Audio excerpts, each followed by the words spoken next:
My name is Lisa Hetfield, and I am the Associate Director here at the Institute for Women's Leadership Consortium at Rutgers University, the IWL, as we say.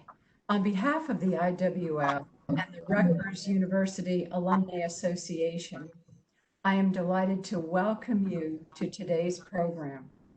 Before I introduce our speakers, I'd like to take a moment to acknowledge the extraordinary work of the 9 member units of the IWL Consortium. Their distinguished research and educational programs are known throughout the world, and they have inspired generations of students for over 100 years, beginning with the formation of Douglas College, the Women's College of Rutgers.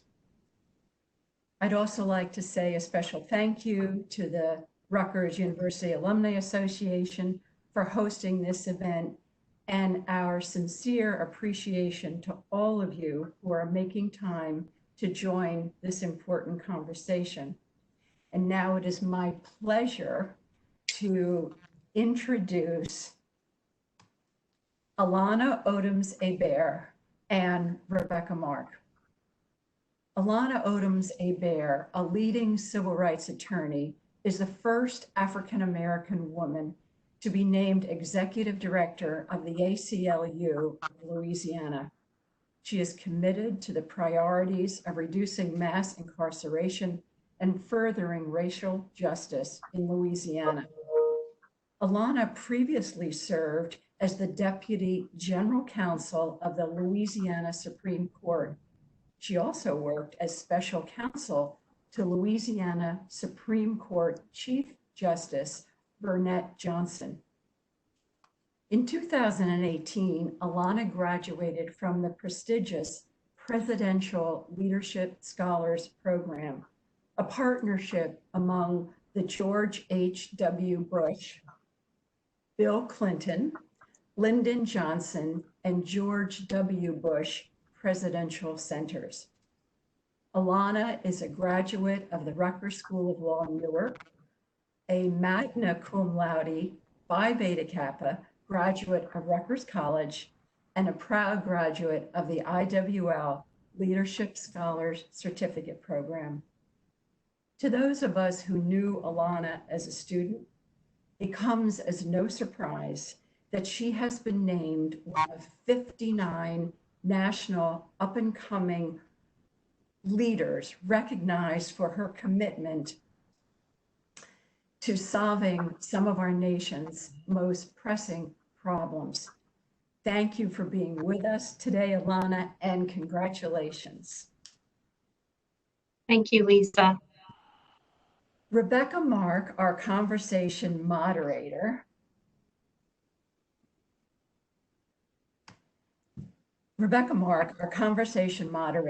is the director of the Institute for Women's Leadership and professor of Women's Gender and Sexuality Studies here at Rutgers University. Prior to joining Rutgers in January, she was former chair of the English department, associate dean, and director of the the Academic Equity Center at Tulane University. Rebecca is a scholar whose research addresses women's writing and cultural representations of trauma. During her tenure at Tulane, she was recognized as an award-winning teacher and outstanding community leader. 6 months ago, Rebecca left New Orleans, moved to downtown New Brunswick, and began her tenure as IWL director. Through these extraordinary and challenging 6 months, we have been inspired by her committed and caring leadership, by her daily bicycle explorations all over campus, crossing the river and beyond, and by her unfailing sense of humor. Rebecca, thank you so much. And now for the conversation. Thank you so much, Lisa. I am delighted to be here today and to be in conversation with my colleague, Alanah Odoms. I am thrilled that we are able to have this event. The last time we saw each other, we were eating dinner together in a delicious New Orleans restaurant. So now we are on Zoom and we will move forward with this very important conversation. So as Lisa said, you were the first executive director of the ACLU of Louisiana, who is an African-American woman, and you are a Jersey girl. Total Jersey girl, all the way, I still have my 732 area code and my New Jersey license plates. Please don't tell the police on me. I won't, and I still have my 504 area code and my New Orleans license plate. So what do you love about your home and my home of 30 years, your new home? Wow. So I'll just first start out by saying I am so honored to be in this conversation with you. The IWL is a place that holds a very special sentiment in my heart. It's one of the most important places in my life. And so I want to say congratulations to you for becoming the new executive director. You have your work cut out for you, because the women who make up that organization are some of the largest personalities and characters, I think, that I know in the university, but are the most talented. So congratulations there. And then I'll say, with regard to my tenure as the first African-American woman to lead the ACLU of Louisiana in its 65-year history, I am humbled. I can't believe that I've been given this incredible honor. And my responsibility is to ensure that I am not the last African-American woman to lead this organization. So with great privilege comes great responsibility, and comes with the opportunity for me to pave the way for other Black and Brown women and men to assume positions of leadership, especially in organizations like the ACLU, which is celebrating its 100-year anniversary this year, centennial anniversary. And what our work has focused on at the ACLU, as many of you know, the ACLU is known as the chief defender of the Bill of Rights and the Constitution. My word, what a big Herculean task that is. But for me specifically at the ACLU of Louisiana, I have chosen to focus the work of protecting the civil rights and civil liberties of Louisianians, but refracting that work specifically through the lens of racial and gender justice. And that is because, as we know, in the founding documents of this country, Black people were not considered in the pale. And those are the words of Frederick Douglass. And we, of course, just celebrated the nation's anniversary, nation's birthday. And I think this year, many Americans realized through many of the recent circumstances involving the deaths of George Floyd and Ahmaud Arbery, Breonna Taylor, and others, that Americans have enjoyed the rights and privileges and immunities of being citizens, white Americans that is, but Black Americans have not. And frankly, the American dream for most Americans, that has not been the reality for Black Americans. It has been more like an American nightmare. And so to the extent that I can work to help protect the rights of the most marginalized and the most disfavored, that's what we're here to do. You asked me a more lighthearted question, so I'm going to answer that lighthearted question. I'm very happy to go right into it. So. Yeah, my favorite. I love so many things about New Orleans. There's a young man who's an artist who came up with a phrase, and he says, and he's printed them on t-shirts and mugs. He says, everything that you love about New Orleans is because of Black people. And in so many ways, I think that is true. I think agree with that. And honestly, I think that sentiment, I think you could probably swap out the city and probably say that for most American cities, the things that you love so deeply about the city has to do with the work that, honestly, Black and Brown Americans invested in making those institutions wonderful, whether you're talking about cultural institutions, the food and beverage industry, hospitality, especially in New Orleans. Of course, we have amazing cuisine. I think about a cultural icon, Leah Chase, an incredibly beautiful woman who was an entrepreneur and created this beautiful establishment, Dookie Chase, that also stood for the proposition of freedom during the civil rights movement. Many civil rights leaders convened there. What a strong woman she was. Yeah, I think about the arts and culture. I think about so many beautiful things. I think about the people, frankly. The people of New Orleans are some of the most resilient people that I've ever met, and the kindest hearted people that I've ever met. And so the thing that I love most about New Orleans is definitely by far the people. And I have fully embraced living here and becoming a New Orleanian. And of course I miss home, but this is my home now. Right. Well, I am starting to love New Brunswick. So, and for the diversity of New Brunswick, I love the diversity of New Brunswick and the diversity of Rutgers. Yes. I am thinking about New Orleans and Louisiana, and what you're saying about what you love about Louisiana is from the work of Black and Brown people. I agree with that very much. And women, I should add that, and women. And I am also thinking about the fact that many of the justice movements that we think about started in Louisiana, whether we're talking about Plessy versus Ferguson. And so you write about and you talk about how you came to Louisiana post-Katrina, and that for you was a pivotal moment, a moment when you felt like you had work to do. Can you talk about that a little bit? What it was about that moment? And I know what it meant to me, I lived through it, but coming into this city, what was that like? Absolutely. So I began law school a few days after Hurricane Katrina struck the Gulf South and destroyed much of New Orleans. And I remember sitting in first-year law school classes, so constitutional law, criminal law, property law. And I remember also reading about the mass devastation that was happening across the state, and also including Mississippi as well, and realizing that there were so many people suffering, mostly Black people, mostly poor people. From my window, I can see the Superdome in my office. I'm here in my office right now.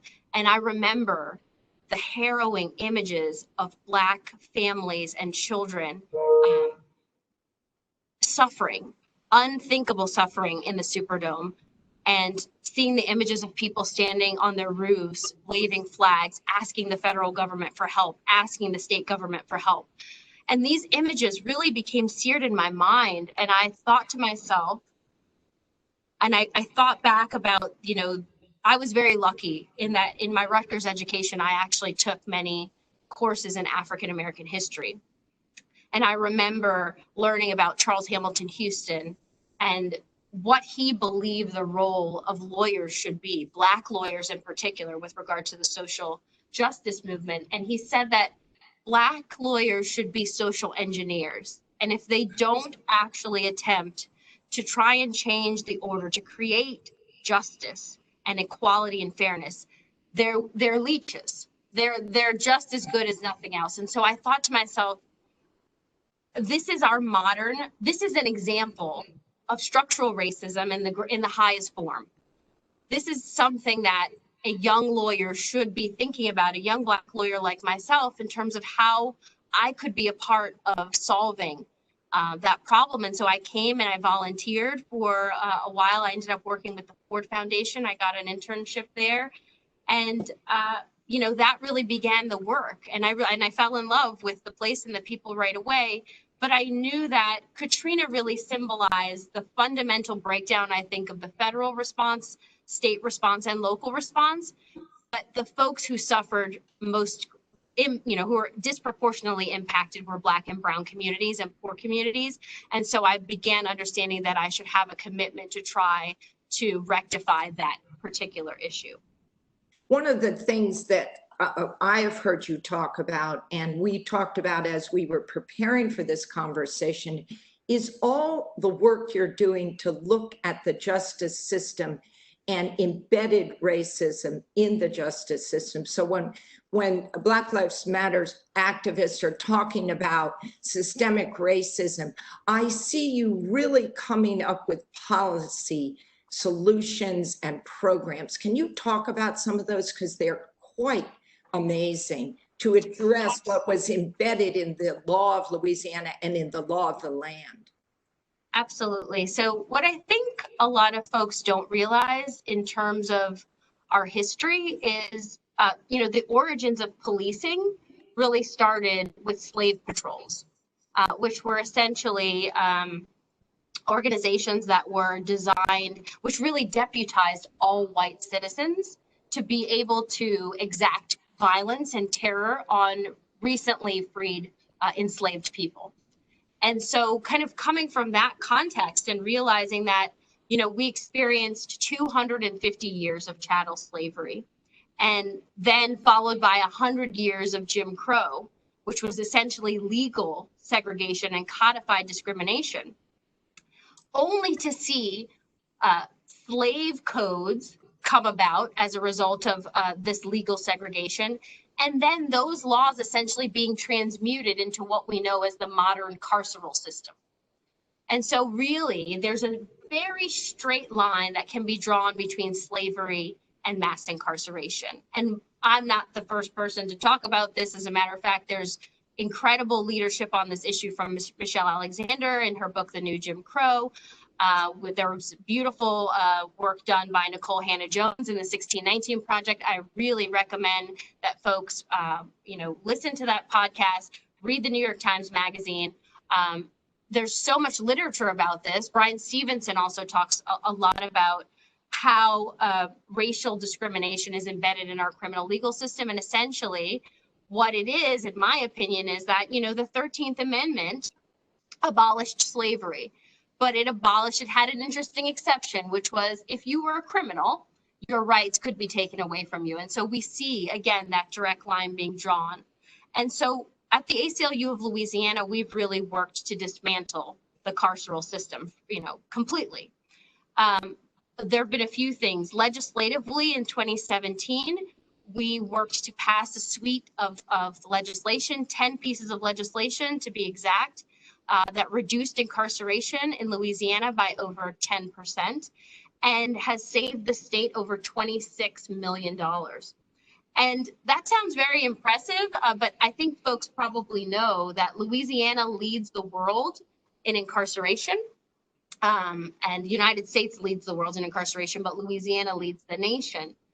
And we simply just incarcerate far too many people. We ask our criminal legal system and the carceral system to solve problems that it shouldn't be solving. By and large, the folks that we incarcerate in Louisiana, but also across this country, are people with mental health disability. Over 40% of people in our carceral system have mental health disability. They have substance use disorder, alcoholism, and they also have, essentially, are poor. These are otherwise folks who have been left out of the economic opportunity of this country. And instead of providing economic opportunity, we simply incarcerate them. And so decarcerating by 10% is a very, very small piece of the pie. We're looking to a decarceration rate of 50% or greater and pushing toward that initiative.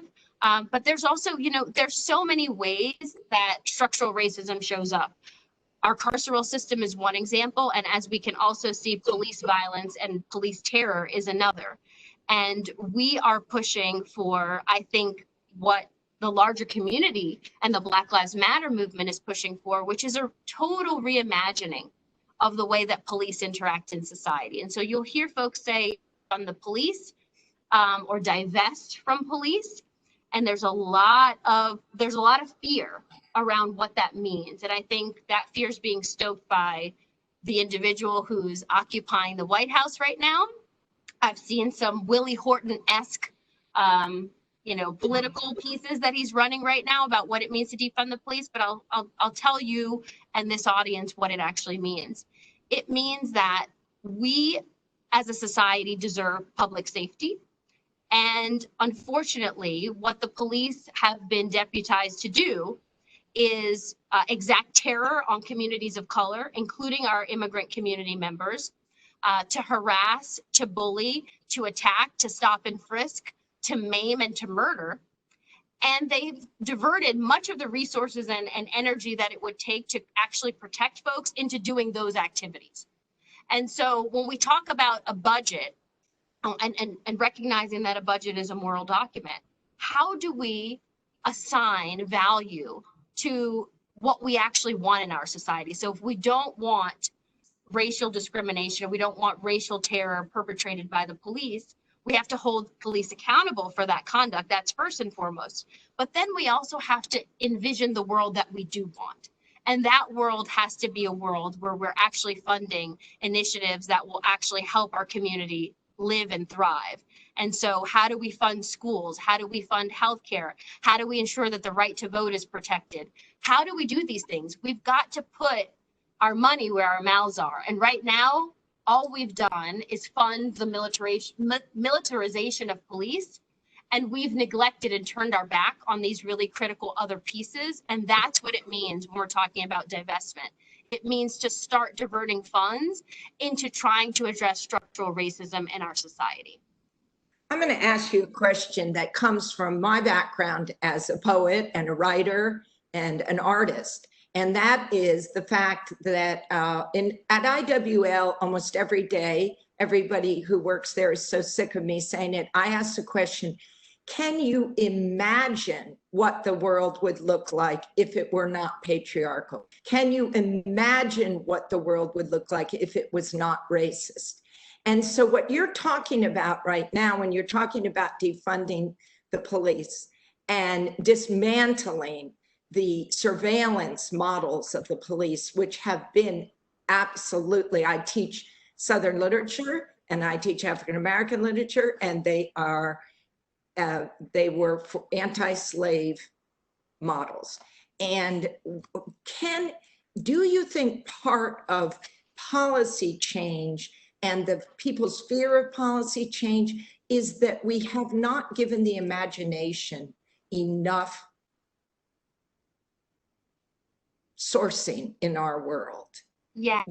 If we could imagine, we could do it. I love that question. I love imagination. And I think that's one of the most important things that a leader can possess, radical imagination. Martin Luther King says that, we need not just think about the absence of injustice, but we should be thinking about the presence of peace. And so when we're thinking about reimagining our society and bringing about a world where there is peace and equality for all, that requires a radical imagination, because it really requires us to envision a world that doesn't currently exist and never has, right? It never has. And so how do we, and that's where young people come in, because they are the ones with radical imagination. They are the ones who, for good or for bad, have the most attenuated connection to history. So whatever we pour into them at this time, they kind of are able to take that and go forward, and they're not mired by the failings of our government previously. They're not mired by the fact that Reconstruction essentially was the second founding of this nation, but then retrenchment came back and redemption came back and completely eliminated the rights of African Americans. They don't, to the extent that they don't know that, or they're not as closely connected to it, they have this ability to reimagine. And I also think they know that the system that we've been fostering and supporting is so deeply flawed that in order to actually envision a system where equality exists, not just the absence of injustice. So the Civil Rights Acts, there's so many of them, but the Civil Rights Acts of 65 and 68 and 64 were congressional acts that said, okay, injustice is not okay. The federal government, state government can actually, we're going to outlaw injustice. But we actually didn't do much more than to say, We just don't want injustice, but we don't know what justice looks like, and we don't care. And we're just going to leave you all to your own devices to figure it out. And what has happened when we're left to our devices to figure out? White dominance, white hegemony, and white suppression, which were deeply baked into the DNA of our nation, come back. And it always does. And so in order for us to deconstruct that, we've got to have young people leading the way. And we also have to realize, I love Brene Brown. She's somebody that I love. The work, the shame work, the work on, vulnerability. We've got to be vulnerable, and we've got to jettison the vestiges of slavery. And that means radically imagining our government and the institutions that support it. And we've also got to atone. And Brene Brown talks about atonement. How do you actually, what is the anatomy of an apology? Like if this were real, how would we make amends for what we did? And that requires a dramatic atonement. And usually, in my mind, that requires reparations, that requires, recognizing that, in order to pay for the fact that Black Americans built this country and received nothing in return for it, we've got to make an offering of amends. And that is, also involved in this radical imagination and radical reimagining of what our society should look like. And that is one thing where I have found reading Indigenous people's work has been very, very useful, because in the Six Nations of the Confederacy, which is the area that Rutgers is part of, in this New York, Pennsylvania area where the 6 tribes that came together to create the Six Nations of the Confederacy, they talk about a condolence ceremony. And that condolence ceremony is to make amends, to reparations, reconciliation. And one of the bases of it is to shed tears, which I think is just to shed, to allow the tears to come and the apologies to come. And it's such an amazing ceremony. It's so much more than I'm even beginning to say. But I do think we have to look to non-Western models that were in so many societies. And I think that, to me, this is the most important work we can do. We say, what is the most important work? And I'm so glad you brought that up. What do you think are the practical ways that we can get the American public to see that reparations, if the Black and Brown community has built and created and given lives and been beaten for the creation of this country, those people are owed. And how do we, and you and I know actual theft of property. Actual theft of property and land, massive amounts of land and homes. And so how do we move in policy? How do we move toward that radical imagination? How do we say, okay, we are ready for reparations? It's not a good word, reparations, but it's it isn't a good it isn't the best word, but I do think so. There are a couple. It is what we have, and I think in some ways restitution may be a better word, and we're very familiar with that concept from our criminal legal system, and we're also familiar with it from the general civil legal context of when someone is harmed. In order to make that individual whole, we all understand restitution is owed. Right. And many judges will tell you that even in the criminal legal reform movement, we think that it is important that individuals, in particular victims, are made whole. And unfortunately, we've always used a monetary model in the criminal legal system, which is, of course, we said directed at people who are poor, too poor to pay. And so we've asked for a dramatic reimagining of what restitution looks like for victims in the criminal legal system. But I think the most important thing that I think a broad cross-section of political ideologies and general folks in the American population can understand is that, one, white Americans are not being asked to pay out of their own pockets for restitution or for reparations to Black Americans. This is something that the federal government is being asked to do in light of the fact that the federal government was a co-conspirator in depriving Black people of wealth and economic opportunity through through so many different avenues that this was done. But I think folks imagine that this is something, white Americans who, say, listen, I wasn't involved in slavery. I'm quite sure maybe even my descendants weren't. I mean, my ancestors weren't involved in slavery. We immigrated to this country very recently. Why should I have to be involved in paying back a debt that is not one that I consider to be personal? But this goes far beyond that, because what we know is that everyone enjoys the fruits of the labor that Black people bore on their backs. And I would recommend two things to read. One is a new article by Nicole Hannah-Jones, and it's called What is Owed? Phenomenal, and really paints the picture of why reparations are necessary. And also The Case for Reparations, which was written by Ta-Nehisi Coates, which I think turned the lights on for a lot of people, which really just talked about the federal government's conspiratorial behavior in depriving people of housing opportunities based on race. And folks should know that, housing discrimination and restrictive covenants, redlining, all of these tactics to ensure that Black people did not have the opportunity to amass wealth in the form of property existed from the time of the Emancipation Proclamation, the end of slavery, all the way until the Civil Rights Act. And so, and much beyond that. And much beyond that, and the Fair Housing Act, much beyond that. And so you've got hundreds and hundreds of years of this deprivation, this factual and legal pillaging of Black communities.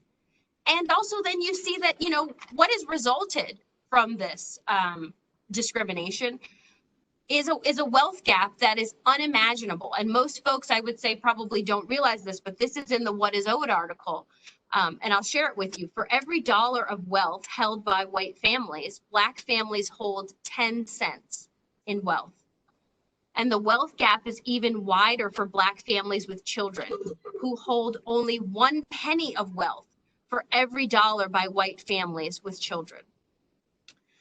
And so how will you ever rectify a wealth gap that is that disparate? There has to be an atonement for that. And that is what we're talking about. I think the word atonement is a good one. And I also believe, as a white woman myself, that if you track back in any family, and I teach a course on representations of enslavement in literature. And if you go back in any family, you are going to find, any white family, you're going to find that we have benefited from racist policies by the federal government. So I'm a little different than you in that I don't think it's such a bad idea maybe that we do pay a tax, or we do pay out of our pockets, because our pockets are lined with the suffering of Black and brown people in this country, and are continuing to be. It's not like it's over. It's continuing to happen. And so I do think it's something that a lot of my friends do talk about, is what personally do we owe out of our own pockets. So I know that it is, when we talk about reparations, we talk about the federal government, but there's also that. I'm going to just... We got to have that political will. We got to have that political will in order to do it. And so I agree with you. I think it would be incredibly radical to suggest that individuals should pay. But I think more reasonable is just even allowing for HR 40, which is the resolution that's been introduced in Congress a dozen times and has failed every time. We can't even pass a resolution in Congress to study reparations, to study atonement, to study restitution. This is the shame of our nation. It is. We won't even study it. We won't even look at what we need to look at. And you look at other countries that have horrible genocidal backgrounds, and they have at least taken the time to look at what they've done in the name of their country. I'm going to just stop because I'm getting some questions coming in, and Sure. the questions want to ask us all the articles that you're mentioning, all of the books that you're talking about. Can we make sure that the audience members, and I should tell you, audience members, you are 250 of you, very exciting, from all from alumni and from all over. So it's a wonderful group. I would say I will tell you this. Your website is terrific, and it includes. I was going to say, we do. Yeah. We've got a Black Lives Matter page. We have a resources page. Right. I don't know if Nicole Hannah-Jones' most recent piece is on there because she just published it a couple of weeks ago.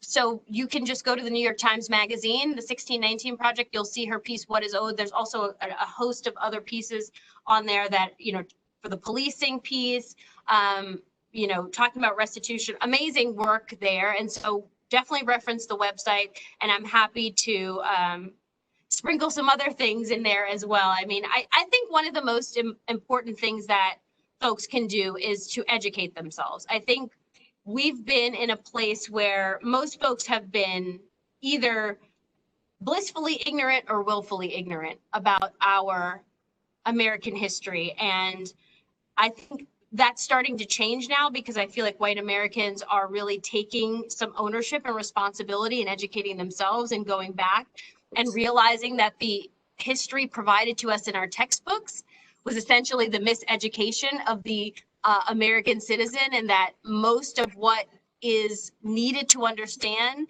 the rationale for reparations actually is not in any textbook that you've ever written, that you've got to go to these various other sources and learn that for yourself. And so I encourage you to do that. And I've seen lots of folks taking, you know, advantage of that opportunity so that they can really understand. And it sounds like a great IWL project, doesn't it? To put together a whole bibliography of everything you said and make sure that everybody on this call sees it on our website. I am sure we will be able to do that. Absolutely. I want to just make sure we pivot a little, because we are the Institute for Women's Leadership and you are a woman leader. And two things that are of great interest to me. I'm a little bit older than you, like a lot of bit older than you. I'm in a different generation where we had fought the battles of reproductive rights. We fought the battles of the violence against women. We fought battles of domestic violence. We fought all of these battles, and we really believed that we were going to have, you know, there's a massive number of new women leaders in politics. Well, that's starting to happen, but why do you think some things like domestic violence and rape of women and all of these issues that we've struggled with for so long, and there have been such, and it means many of them at Rutgers and at IWL, leaders who have looked at the history, who have looked at everything that's been happening, and we still are in this world. And, and I just want to add a footnote to that, and that is this notion of police violence. Not many people talk about it, the fraternal aspect of it. And this exactly right of racial violence, that there's a fraternity of white men. And I know that this is, you know, opening a big Pandora's box here, but an important one. So how do we look at this? Yeah, so I think I'll say this. There is nothing wrong with Black people that ending racism can't fix. And likewise, there is nothing wrong with women that ending patriarchy and patriarchal systems of oppression can't fix. But it is the work of our lives, and it will continue to be the work of the next generation. I'll say this, recognizing that the 15th Amendment to the Constitution allowed Black men to vote, but that we did not see the enfranchisement of women until the 19th Amendment, until 1920. And we didn't see the enfranchisement of Black women really until 1964. And now we're still fighting for the enfranchisement. And we're still fighting, exactly. And we're still fighting. And I just want to say, you know, I want to pay an ode of honor and respect to our godmothers, foremothers, and ancestors, women who were so central to the civil rights movement. Importantly, women like Ella Baker and Rosa Parks and Pauli Murray and Constance Baker Motley. And Fannie Lou Hamer. And Fannie Lou Hamer, and exactly, who they were not on the podiums, but they were in the pictures. So you see pictures of the civil rights movement and you think about the men who led the movement. And you think about Martin Luther King, you think about Malcolm X and others. And they were the spokespeople of the movement. But the infrastructure of the movement was women, always women. The architecture of the bus boycott, the architecture of making sure that you could have a bus boycott that ran for 2 years, leafleting, flyers, fundraising, all of the operations, these were all women. And that's another thing that makes me so proud about the Black Lives Matter movement. You have 3 women of color, Patrisse Cullors, Alicia Garza, Opal Tometi, who have founded this movement and finally are getting to stand on those podiums. And did you see how all of the Black Lives, so many of the marches were created by really young Black women, like 15, 17 in some communities. And right. in DC, there were 4 of them that were in their 20s who designed and organized the whole march. I'm not surprised at all. And they're powerful. I think one of the most important things that we could leave this talk understanding is the notion that we need to trust women. We need to trust Black women. We need to trust marginalized people. We need to trust Indigenous people. They are the people who framed this nation. They were in the pictures, but not on the podiums. They were not contemplated in the documents, but they stood up this nation. And if we trust them, we can change this country, but we have to trust them. We represented a young woman, 16 years old, in Jefferson Parish, so, you know, just the neighboring city right over from New Orleans, dynamic organizer of Black Lives Matter protests in this city. And she was being intimidated and targeted by Jefferson Parish police, who were coming to her home and harassing her in her home to prevent her from organizing these marches. And we had to send letters to the sheriff's offices, helping those individuals understand the fundamental right of First Amendment, of speech, of assembly, and of protest, and that nothing should be allowed to infringe on that right. And of course, going to someone's home to question and interrogate and terrorize them would be something that would be, of course, a chilling effect on the First Amendment. But the thing about it is, women are not afraid. We are unafraid, and we have been targeted, but we have not backed down. The term "she persisted" is the most important thing that we can think about, because women know, I think inherently, that we have the power to make, that we've got such power in the way that we lead. We lead differently. Not all women, but many women. We lead in a way that, in a spiritual context, I think really centers on empathy, on kindness, on love, on compassion, on atonement, on really bringing community together. And that's what our foremothers and godmothers and ancestors did. That's what these women in the Black Lives Matter movement are doing. And that's what, hopefully, I'm aspiring to do. That's what this woman behind me, Dorothy Height, did. Coretta Scott King, Harriet Tubman, Fannie Lou Hamer, and others. And when at the moment of Katrina, I remember that so many of the organizations were led by Black women, by white women, by women. Absolutely. Were the ones who put the homes back together and the cleaned up and started new policies and advocated with the government. So many of the women that I'm sure you've met in New Orleans, powerful. I mean, New Orleans is really run by Black women. It certainly is. And I think a world where we really loved women would be a world where we saw representation of women at every level of elected office, at every level. Usually we see women, of course, in the lower levels, also in our corporations. But I also think with regard to organizing, you heard the person in the White House say that President Barack Obama's organizing background was crap. It didn't mean anything. But what we know is that organizing has changed this nation, and valuing women's work, which is the work of organizing, of perfecting this democracy in a world that loved women, that work would be valued. That work would be exalted. We would be saying that there is no price that you can put on what that means to this country, and how we support women, how we support children, and how we support and continue to promote women into positions of leadership. That's a world that loves women. That's a world that loves people of color. That's a world that loves children. And that's the radical reimagination that that we need to be thinking about.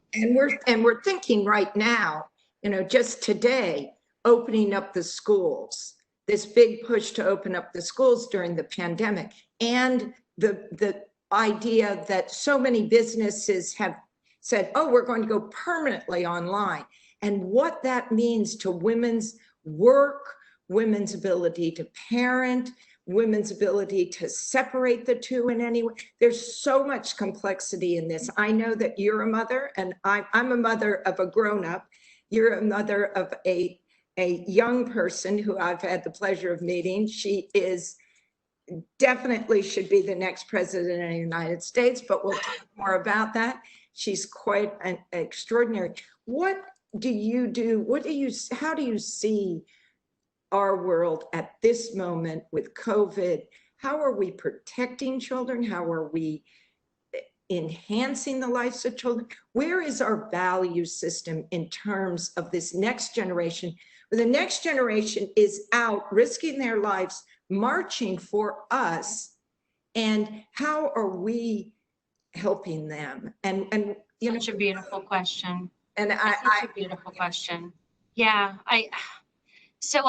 I will say that, and I think many folks know this, that these protests and marches and civil uprisings that are happening around our nation are being led by young people, and not just Black and brown communities. As a matter of fact, this is one of the first times where we've seen a great diversity in terms of the solidarity of people who are marching in support of Black Lives Matter, in support of a radical reimagination of our country in terms of the way that Black Americans are treated.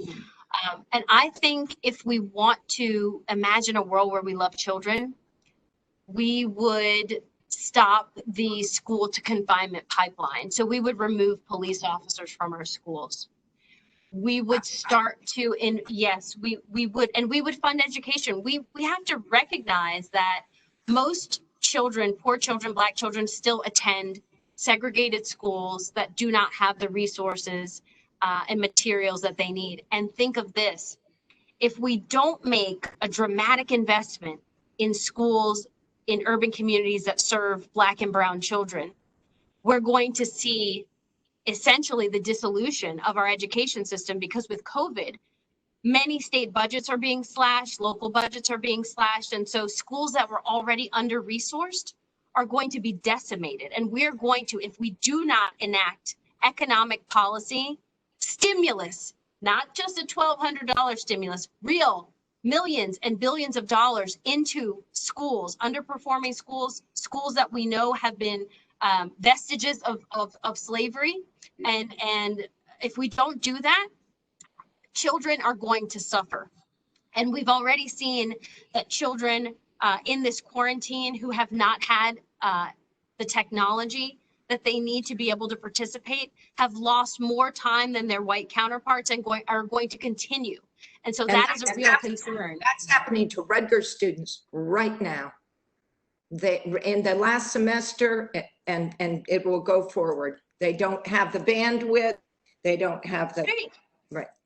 Right, and so we've got to, how the difficulties and the barriers to access and to success are knowable. And so the folks who are the greatest minds in, you know, recovery have already come up with equitable plans for recovery plans that bake in racial equity and gender equity and equity for the most marginalized groups. What does that mean? What do we have to do, though? We've got to fund those priorities. We've got to hold folks in our elected offices accountable for implementing those policies and for passing legislation that would fund those priorities. And when they don't do it, we've got to do what our foremothers and our godmothers and our ancestors taught us, is that we've got to go to the streets. And every single time, not just for a modern day lynching, which occurred with George Floyd, we've got to do it when they fail to fund our public schools. We've got to do it when we know that Black female mortality is 2 and 3 times the rate of our white citizens. We've got to do it when we know that voter suppression is happening with surgical precision in many states that were previously covered by the Voting Rights Act. But when that became what the Shelby decision in 2013 gutted, that many places, including in Louisiana, started to attack voting rights. Every time we see those kinds of attacks, we have to, as citizens of this nation, rise up. We have to do it for undocumented and DACA and the kids. Absolutely, absolutely. Absolutely. So we're getting toward the end. I must say, this is the most wonderful audience with amazing questions, and there's more people who are commenting and giving us sources. Oh, good. I did want to do a shout out that some people said Camden had completely redone their police force in a completely new way. And what did we think of that? And I am aware of that. I don't know if you want to just say a word or two about that. I think Camden needs to be a model. Camden needs to be a model. Minneapolis is going to move in that direction. I pray we're starting a new council here in New Orleans to evaluate how we will adjust the policing budget to defund police and to invest in community. I think it's incredible what Camden has done. And more cities need to follow in that direction. And I just wanted to end with, you talk about if people loved women, if they actually were able to understand the power of women in our society. Well, you are a loved woman. You have a terrific family, and you love your daughter. And you wrote some beautiful words about what you thought you would like to see the world look like for her. Are you willing to read those? Oh, yeah, sure. I'm happy to. I want to give a shout out to Alana Jolie. That's my baby girl. She's 5 and she's watching, and I told her I would do this. So the world that I imagine and envision for her, Isabel Wilkerson says that freedom is the ability to choose what you will do with your God-given talents. And so the world that I envision for her is one where she is free to choose whatever she will do with her God-given talents, which there are so many. She's kind and she's funny and she's intuitive and she's curious and she loves to build and engineer things. So I'm hoping she will be one of the architects of our new democracy. A world that is free from gender and racial-based violence. A world where she knows deeply that she is enough and that she matters. Where she can be celebrated and loved for exactly who she is and how she is. But I don't wish for a perfect world, because I know there is so much beauty in the struggle, and there is so much to learn about yourself through adversity. I am teaching myself as a leader how to do hard things, and I want to teach her the same. I want to teach her how to remain hopeful. Bryan Stevenson says that hopelessness is the enemy of justice, and so I want her to jealously guard her hope.